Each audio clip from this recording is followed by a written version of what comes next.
करनी का फल। मोहन की शादी को अभी कुछ ही दिन हुए थे कि उसके माता पिता का एक दुर्घटना में स्वर्गवास हो गया और उसके सर से साया हट गया। अब परिवार के नाम पर सिर्फ पति पत्नी ही थे। समय के साथ साथ उनके घर में नन्ही किलकारियां गूंजने लगी और धीरे धीरे उनके 4 बच्चे हो गए। चारों बच्चे उनकी आंखों के तारे थे। कुछ समय बाद से ही मोहन बीमार रहने लगा। घर में जो कुछ था उनकी पत्नी ने सब मोहन के इलाज में लगा दिया। फिर भी मोहन ठीक नहीं हुआ और एक दिन उसका देहांत हो गया। उसकी पत्नी पर अब 4 बच्चों का बोझ आ गया। बूढ़ी माँ ने मेहनत मजदूरी करके बच्चों को पाला पोसा और उन्हें पढ़ाया लिखाया। बच्चे जब बड़े हो गए तो उनकी शादी कर दी गई। शादी होने के बाद सब अपनी अपनी गृहस्थी में लग गए। बच्चे अपनी बूढ़ी माँ से बहुत प्यार करते थे। बढ़ती उम्र के कारण माँ की आंखें चली गईं। अब उन्हें कुछ दिखाई न देता। अब वह पूरी तरीके से बच्चों पर निर्भर हो गईं। कुछ समय तक तो बहुएं अच्छी तरह रहीं, उनकी सेवा की, उनका सम्मान किया। लेकिन कुछ समय बाद बहुओं का बर्ताव अपनी सास के प्रति बदल गया। अब उनको बूढ़ी माँ खटकने लगी। वह अपने पतियों से कहती कि हम ही खाना देंगे, बाकी लोग क्या उनको खाना नहीं देंगे? उनका भार हमें ही झेलना पड़ेगा। बेटों ने समझाया कि वह मेरी माँ है, कोई बोझ नहीं।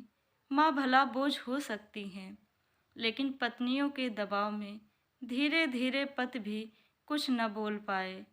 कुछ समय बाद सबने एक फैसला लिया कि माँ सबके पास 3-3 महीने रहेगी। माँ अंधी थी, वह देख नहीं सकती थी, ना ही अपने सहारे चल सकती। बड़े बेटे ने पहले ही किनारा काट लिया था। उसको माँ से कोई मतलब नहीं था। सिर्फ 3 बेटे ही आपस में बंटवारे की तरीके रखने के लिए तैयार हुए। 3 महीना एक बेटे के घर तो 3 महीना दूसरे बेटे के घर।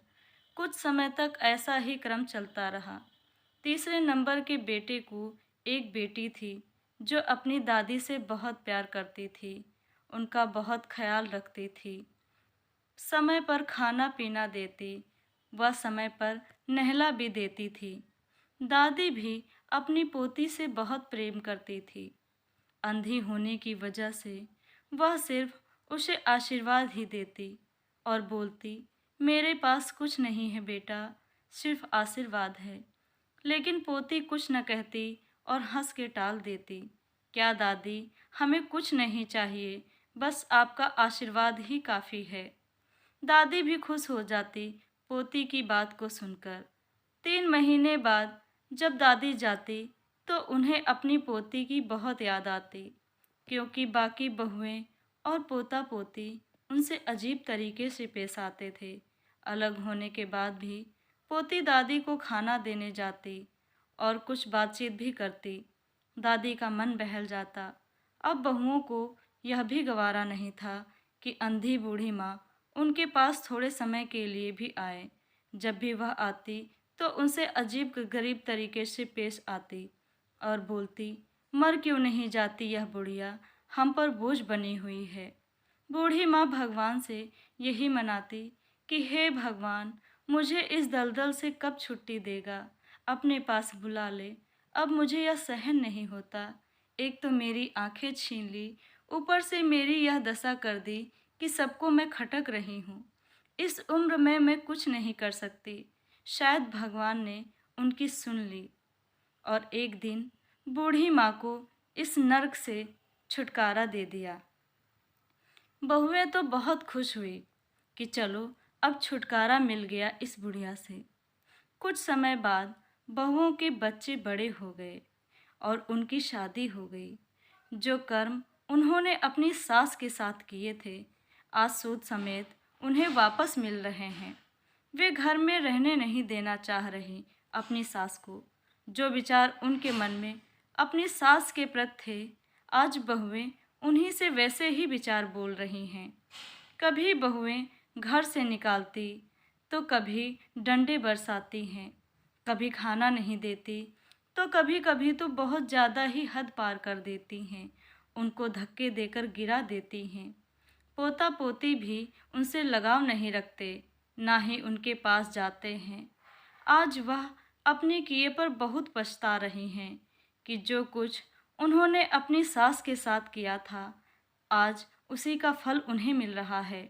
वह भगवान से दुआ मांगती हैं और माफ़ी मांगती हैं कि हे भगवान, मुझे माफ़ कर दे, मैंने बहुत गलत किया अपनी माँ जैसी सास के साथ। लेकिन कहते हैं ना, जैसी करनी वैसी भरनी।